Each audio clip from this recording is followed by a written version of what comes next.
भारतीय वज़ीर आज़म मोदी की सोच म्यांमार तक जा पहुंची।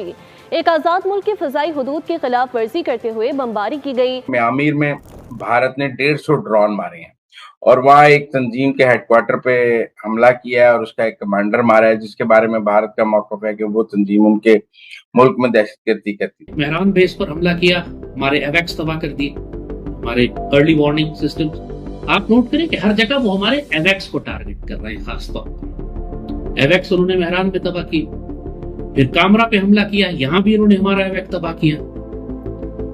मियां वाली बेस के ऊपर अंदर दाखिल हुए, उन्होंने हमारे फाइटर जेट्स तबाह किए। इंडिया अब डेफिनेटली किसी भी जंग को शुरू करने से पहले पाकिस्तान के जितने भी एयर बेसेस हैं इन पर अटैक करें। अमेरिका हो चाहे इसराइल हो, इंडिया तो दूर की बात है, इनके अंदर भी इतनी हिम्मत नहीं है कि पाकिस्तान को हाथ लगा के देखे।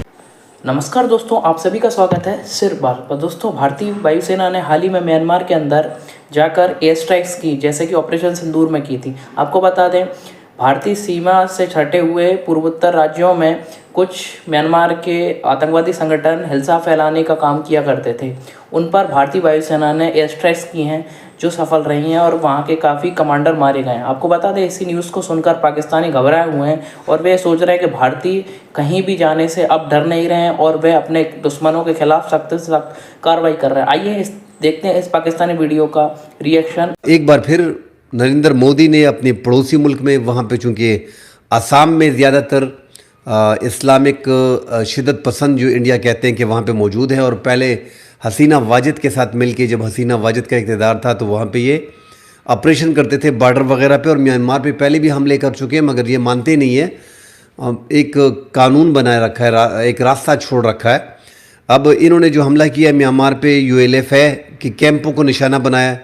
इन्होंने कहा कि हमने सर्जिकल स्ट्राइक की है, और दो मुख्तलिफ खबरें आ रही हैं। एक में इंडिया क्लेम कर रहा है कि हमने 100 से 150 शिद्दत पसंदों को, साथ 3 अहम कमांडर को, जिस कमांडर के तंजीम के सीनियर कमांडर जो हैं लेफ्टिनेंट जनरल नयान आसाम भी इसमें शामिल हैं, और इसके साथ 100 से ज़ायद शिद्दत पसंद जो है वो हलाकत का दावा इंडियन मीडिया कर रहा है। नाज़रीन, ये 13 जुलाई की सुबह ये ऑपरेशन किया गया, सर्जिकल स्ट्राइक किया गया, 100 से ज़ायद ड्रोन हमलों को इस्तेमाल किया गया, और ये एक बड़ी कार्रवाई थी। ये सगांग रीजन जो है ULF है, इसका मशरकी कमांड हेडक्वार्टर जो है वहाँ पे कायम। हमारी स्ट्रैटेजी हमेशा से डिफेंसिव रही है, डिफेंसिव डिफेंस। हमने कभी भी ऑफेंसिव डिफेंस नहीं किया।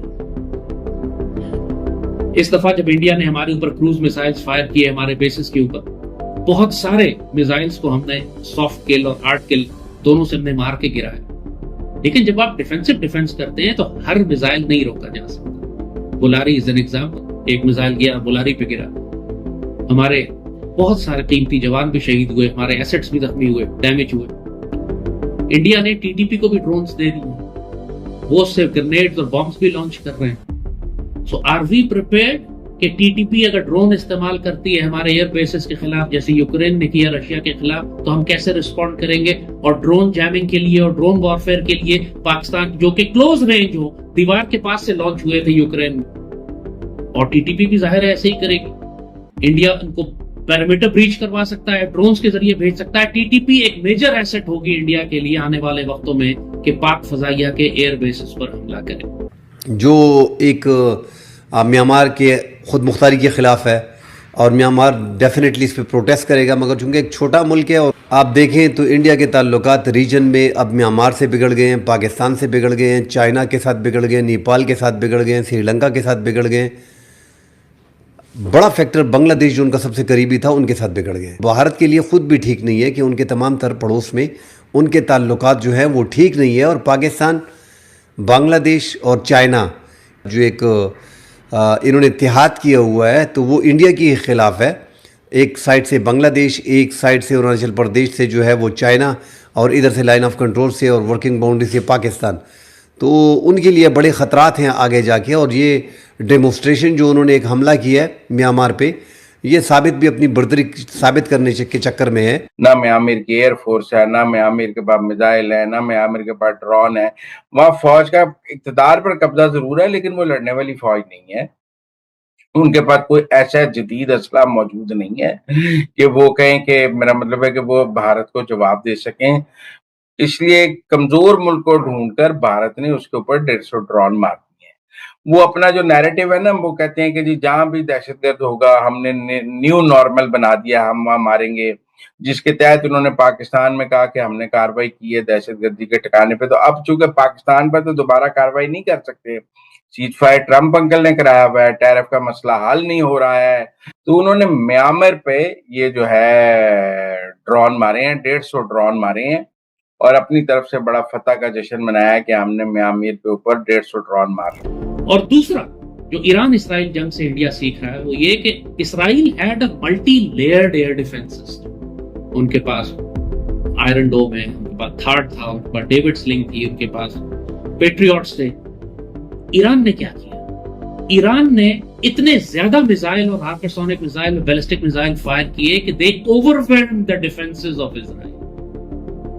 शुरू में वो 80-90% इंटरसेप्ट कर रहे थे, आने वाले वक्त में 50% और बाद में तो कोलैप्स कर गया, 100% लैंडफॉल हो रही थी। और जो हाल हुआ है फिर इसराइल का, despite having multi layers of air defence. अब एग्जैक्टली यही स्ट्रैटेजी इंडिया बहुत गौर से देख रहा है। और कई सालों से इंडिया, जब से यूक्रेन की जंग चल रही है और खित्ते में दूसरी जंगें चल रही हैं, इंडिया रियल टाइम में अपनी वॉर डॉक्ट्रिन भी एडजस्ट कर रहा है, वेपन इक्विपमेंट और टेक्नोलॉजी को भी अडॉप्ट करके, इंडक्ट करके डिप्लॉय कर रहा है। We are too slow. Pakistan ने अभी तक एफपीवी ड्रोन इस्तेमाल नहीं किए। इंडिया ने पूरी रेजिमेंट्स रेस कर दी हैं जो एफपीवी ड्रोन्स पे काम कर रही हैं। They are far more ahead of us in deploying the technology, unconventional technology, जो जिसके लिए पाकिस्तान अभी तैयार नहीं है।